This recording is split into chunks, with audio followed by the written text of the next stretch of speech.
స్వామి గారు అందించిన సహకారం ఎంతో వారి వల్ల బలపడి రాష్ట్రంలో ప్రభుత్వం వచ్చిన తర్వాత వారి జయంతి వర్ధంతులను అధికారికంగా నిర్వహించాల్సిన వాళ్ళు అసూయతోనో ద్వేషంతోనో నిర్వహించకుండా వదిలేసిండ్రు. అందుకే కాంగ్రెస్ పార్టీ అధికారంలోకి వచ్చిన వెంటనే కాక ప్రజల ఆస్తి, పేదోళ్ళ ధైర్యం, నిలువ నీడ లేని వాళ్ళను ఆదుకోవడానికి, అండగా నిలబడడానికి, నగరానికి ఉద్యోగ ఉపాధి అవకాశాల కోసం ఎవరొచ్చినా ఎక్కడో ఒక ప్రభుత్వ స్థలంలో వాళ్ళు ఉండడానికి అవసరమైన ఏర్పాట్లు నాకు తెలిసినంత వరకు ఆ రోజుల్లో కాక వెంకటస్వామి గారు 80,000 మందికి గుడిసెలకు నిలువ ఆధారము నీడనిచ్చిండు అని చెప్పి లెక్కలు చెప్తున్నాయి. ఇవాళ ఒక్క ఇందిరమ్మ ఇల్లు ఇప్పిస్తేనే 100 సార్లు చెప్పుకుంటాం మనం. లేదా డబల్ బెడ్రూమ్ ఇల్లు ఇచ్చినోడైతే మన జీవితాల్లోనే బాగు చేసినట్టుగా మనకు మొత్తం వండించినట్టు, వార్చినట్టు, తినిపించినట్టు ఇవాళ గొప్పలు చెప్పుకుంటారు. కానీ 80,000 ఇండ్లు పేదోళ్లకు హైదరాబాద్ నగరంలో ఇప్పించిన కాకను మర్చిపోవడం అనేది అది వాళ్ళ బాధ్యత రాహిత్యానికి ఒక ఉదాహరణ. అదేవిధంగా సింగరేణి గురించి మిత్రులందరూ చెప్పాను.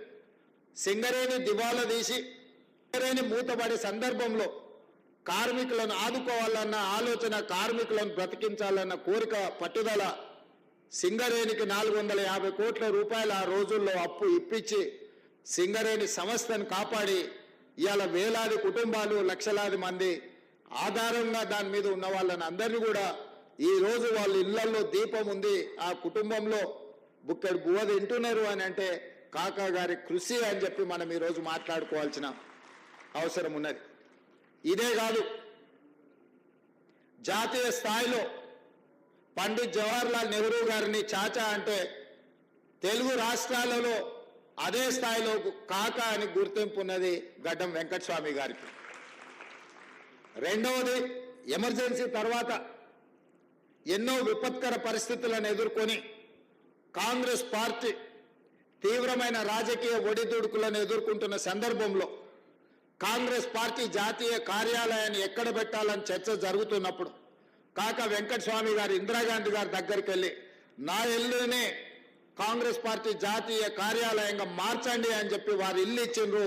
1977 నుంచి ఈనాటి వరకు ఆనాడు కాకా వెంకటస్వామి గారి ఇల్లే ఈ రోజుకు కాంగ్రెస్ పార్టీ జాతీయ కార్యాలయంగా కొనసాగుతుందన్న సంగతి ఈడున్న చాలా మందికి తెలవాల్సిన అవసరం ఉన్నది. కాకా వెంకటస్వామి గారికి, ఇందిరాగాంధీ గారి కుటుంబానికి సన్నిహిత సంబంధాలు, కాంగ్రెస్ విధానాలు, సిద్ధాంతాలే కాదు, ఆ కుటుంబం మధ్యలో ఒక బలమైన అనుబంధం ఉన్నది.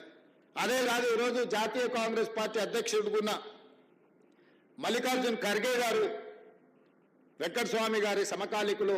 వెంకటస్వామి గారు ఉన్నత స్థాయిలో ఉన్నప్పుడు వారు కర్ణాటక రాష్ట్రంలో కాంగ్రెస్ రాజకీయాలలో మంత్రిగా ఉన్నారు. ఎప్పుడు వారిని కలిసినా, వారు ఎప్పుడు హైదరాబాద్కు వచ్చినా తప్పకుండా వెంకటస్వామి గారిని గుర్తు చేసుకుంటారు. ఆయన చెప్తారు, अरे मैं हमेशा आता था जी हैदराबाद को, कभी भी आए तो चिकड़पल्ली जाके उनके घर में मैं खाना खा के वहां से निकलते थे.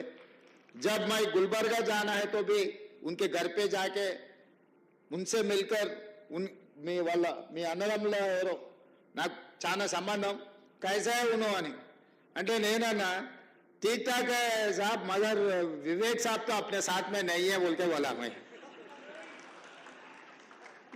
अरे ऐसा कैसे तुम बात करो, मैं बात कर दूं. अरे వెంకటస్వామి గారి కొడుకు మన మీద కోపం ఎట్లా వస్తుంది, బయట ఎట్లా ఉంటాడు, లా ఉస్కో అని నాకు చెప్పిండు.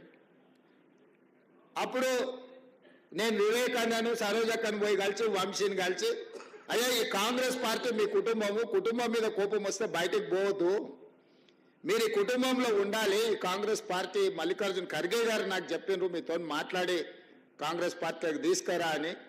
మీరు రాండి, ఈ పార్టీలో మనకందరికీ మంచి జరుగుద్ది, ప్రజలకు మేలు జరుగుద్ది, మీకు నాకు మేలు జరిగినా జరగకపోయినా, లాభం ఉన్నా లేకపోయినా తెలంగాణ 4 కోట్ల రాష్ట్ర ప్రజలకు మేలు జరుగుతుంది, మీరందరూ కూడా రావాలి అని చెప్పి వాళ్ళందరినీ కాంగ్రెస్ కుటుంబంలో కలిపి మొన్న జరిగిన ఎన్నికలలో, అది శాసనసభ కావచ్చు, పార్లమెంట్ కావచ్చు, అన్నిట్లలో వారికి వచ్చిన అవకాశాలను వారు సద్వినియోగం చేసుకున్నారు. వెంకటస్వామి గారి కుటుంబంనే కాకుండా సమర్థతతో వాళ్ళు నిరూపించుకొని ప్రజాప్రతినిధులుగా ఎన్నికైనరు. అందుకే ఈరోజు ప్రేమ్ సాగర్ రావు గారు ఎప్పుడు కలిసినా ఆదిలాబాదును అభివృద్ధి చేయాల్సిన అవసరం ఉంది, మీరు దత్తత తీసుకోండి అని నేను పిసిసి అధ్యక్షుడిగా ఆదిలాబాద్ వెళ్ళినప్పుడు వారు నాతో వేదిక మీద నుంచి చెప్పించింది. ఈరోజు నేను మీకు స్పష్టంగా ఆదిలాబాద్ జిల్లా పెద్దపల్లి పార్లమెంట్ ప్రాంతానికి సంబంధించిన అభివృద్ధి కార్యక్రమాలకు మొదటి ప్రాధాన్యత ఇవ్వడమే కాకుండా బట్టి విక్రమార్క గారు చెప్పినట్టు ప్రాణహిత చేవెళ్లకు డాక్టర్ బాబాసాహెబ్ అంబేద్కర్ గారి పేరు కూడా వెంకటస్వామి గారి సూచన మేరకు ఆ రోజు పెట్టడం జరిగింది. కానీ ఆ తర్వాత వచ్చిన ప్రభుత్వాలు డాక్టర్ బాబాసాహెబ్ అంబేద్కర్ గారి పేరు మార్చి ప్రాజెక్టుల రీడిజైనింగ్ పేరు మీద 1,00,000 కోట్లు మింగేసి కట్టిన కాళేశ్వరం మన కళ్ళ ముందలే కట్టుడు కూలుడు రెండు జరిగిపోయినాయి.